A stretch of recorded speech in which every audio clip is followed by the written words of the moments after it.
Hello again, everybody. Today's card trick video of the day on my website, thecardtrickteacher.com, is a really cool brain bender. That's the name of the trick. It's performed by Schwarzenegger Magic. This is an impromptu, really cool card trick. I think you guys will be amazed, and your spectators will be amazed too, because this is a magician fooler. Check out Schwarzenegger Magic's performance of Brainbender. See if you can figure out how the trick is done. Then come back and I will show you.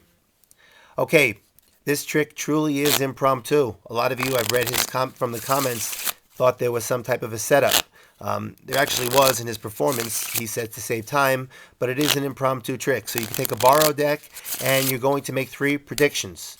So you tell the spectator you're going to make 3 predictions, and your predictions are going to be, and you're going to look at the deck, they're going to be the soulmates of the 5th card, the top card, and the bottom card in that order.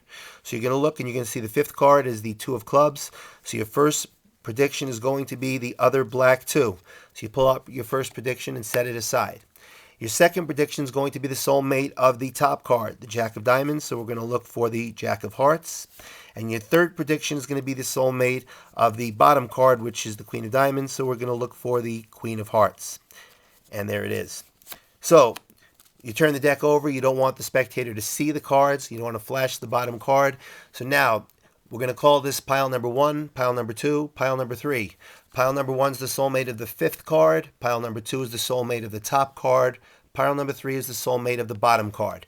Now you're going to set the deck down in 3 piles. You're going to start with pile number 3 because you want to get that queen right there.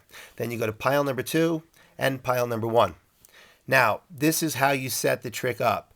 You're going to explain to the spectator how this trick is going to work. And in explaining this to the spectator, you're going to actually be setting the deck, because we have the 5th card over here, which is the soulmate of the 2 right here. So what we're going to do is we're going to say to the spectator, here's how it's going to work. I'm going to deal cards down, and you're going to say stop.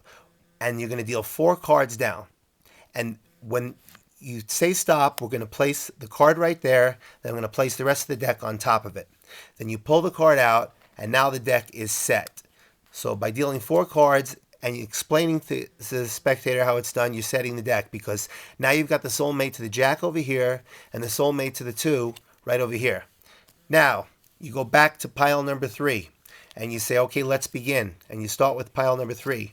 So you deal the cards down and the spectator says stop. So you put the queen on there and you put the rest of the deck on top. Now you go to pile number 2.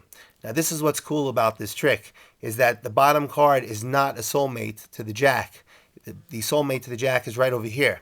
So now you can tell the spectator, here, you could just mix up these cards if you like. So you actually could hand the cards to the spectator and they can mix the cards. Then you deal them down, and this will really throw them off. And they say stop right here. You place the Jack, and then you set the rest of the deck or pack on top. And now you go to pile number 1 and you deal the cards down. Wherever the spectator says stop, you place the card and the pack on top.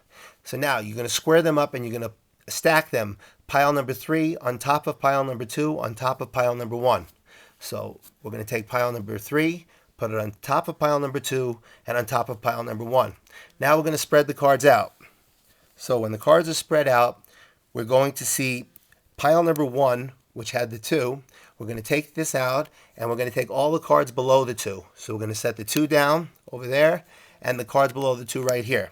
Then we're going to take the second card and then we're going to square up the whole deck, because this is where we don't want to confuse the spectator. We don't want them to catch this. Then we're going to take the second card, set it here, and set this pile down right over here. Now for the third card, what we're going to do is we're going to take the cards above the face-up card. So we're going to say on the third card, and you're going to set the third card down, and instead of taking the cards below it, you're going to take the cards above it. And then you're going to get rid of these cards. And the spectator won't catch that. I don't think you guys caught that in Schwarzenegger Magic's performance, did you? Probably not. Then you say to the spectator, okay, you stopped me wherever you wanted, and isn't it amazing that you stopped me at the soulmates of all 3 cards? So what I really like about this card trick is that the spectator gets to mix the middle pile and tells you to stop wherever they like. And it really is hard to figure out the trick because you're actually setting up the deck while you're explaining the trick to the spectator. I have no idea why I'm dealing the cards right now. But anyway, I just wanted to let you guys know that contest number 30 ends tomorrow at midnight. So get your entries in. That's it. I'll see you next time.